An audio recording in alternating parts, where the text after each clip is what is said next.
இஸ்லாமிய வரலாறுகள் கேட்பதற்கு மிக இனிமையானவை. இந்த வரலாற்று நிகழ்வுகளில் நாம் தூய இறைவன் எத்தனையோ அதிசயங்களையும் அற்புதங்களையும் நிகழ்த்தியுள்ளான். இந்த உலகில் அந்த அற்புதங்களில் சிறந்தது எதுவென்றால் நம் கண்மணி நாயகம் நபி ஸல்லல்லாஹு அலைஹி வஸல்லம் அவர்களின் பிறப்பு.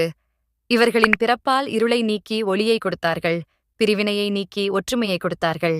உலக முஸ்லிம் மக்கள் அனைவரையும் ஒன்றிணைக்கும் ஒரு பெயர் முஹம்மத். இப்பேற்பட்ட அந்த இறை தூதரின் பிறப்பின் போது என்னென்ன அற்புதங்கள் நடந்தது என்பதை இந்த வீடியோவில் பார்க்கலாம். நபி ஸல்லல்லாஹு அலைஹி வஸல்லம் அவர்கள் மக்காவில் ரபியுல் அவ்வல் மாதம் 12ஆம் தேதி பிறந்தார்கள். அவர்கள் பிறந்த அந்த நேரத்தில் நிகழ்ந்ததாக பல்வேறு வரலாற்று நூல்களில் குறிப்பிடப்படும் அற்புதங்களை இன்னும் விரிவாக பார்ப்போம்.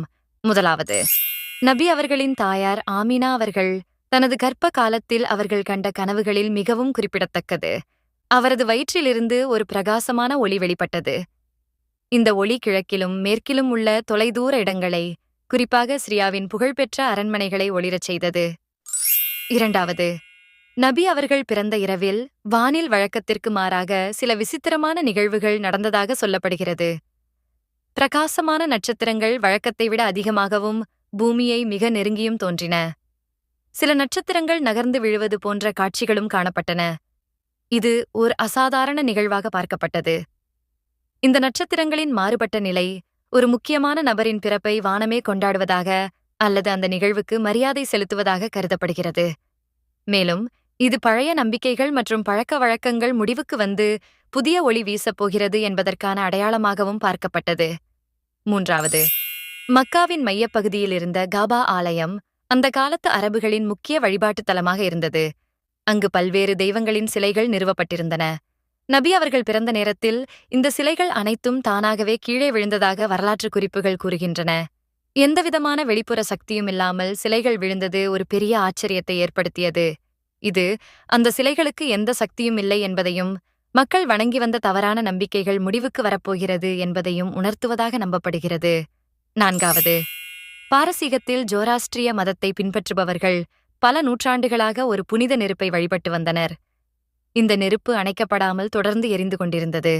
நபி அவர்கள் பிறந்த இரவில் இந்த நீண்டகாலமாக எரிந்து கொண்டிருந்த நெருப்பு தானாகவே அணைந்து போனதாக கூறப்படுகிறது. இது ஜோராஸ்ட்ரிய மதத்தின் செல்வாக்கு குறையப் போகிறது என்பதையும், இஸ்லாம் மார்க்கத்தின் ஒளி பாரசீகம் வரை பரவப்போகிறது என்பதையும் குறிக்கும் அடையாளமாக கருதப்படுகிறது. ஐந்தாவது, அரேபியாவின் மேற்கு பகுதியில் இருந்த சாவா ஏரி அந்த பகுதி மக்களுக்கு முக்கியமான நீர் ஆதாரமாக விளங்கியது. இது தீயவர்களின் நகரம் என்று அறியப்பட்டது. நபி அவர்கள் பிறந்த இரவில் கப்பல்கள் பயணிக்கும் அளவுக்கு விசாலமான ஏரி முற்றிலும் வறண்டு போனது.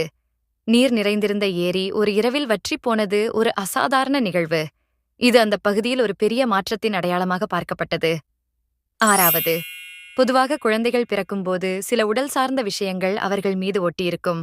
ஆனால் நபி அவர்கள் பிறந்தபோது சுத்தமாகவும் தொப்புள் கொடி வெட்டப்பட்ட நிலையிலும் இருந்ததாக சில தகவல்கள் கூறுகின்றன. இது அவர்களின் இயல்பான தூய்மையையும் அவர்கள் இறைவனின் நேரடி கண்காணிப்பின் கீழ் இருந்ததையும் குறிப்பதாக நம்பப்படுகிறது. ஏழாவது, நபி அவர்கள் பிறந்த இரவில் ஷைத்தான் மிகவும் வருத்தப்பட்டு கதறியதாக சில குறிப்புகள் உள்ளன.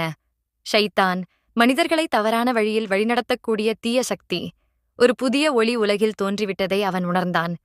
இந்த ஒளி அவனுடைய சக்தியை குறைத்துவிடும் என்பதையும், இனி அவனால் முன்பு போல் மக்களை எளிதாக திசை திருப்ப முடியாது என்பதையும் அவன் அறிந்தான். அதனால் அவன் மிகுந்த வேதனையுடனும் விரக்தியுடனும் அழுதான் என்று கூறப்படுகிறது.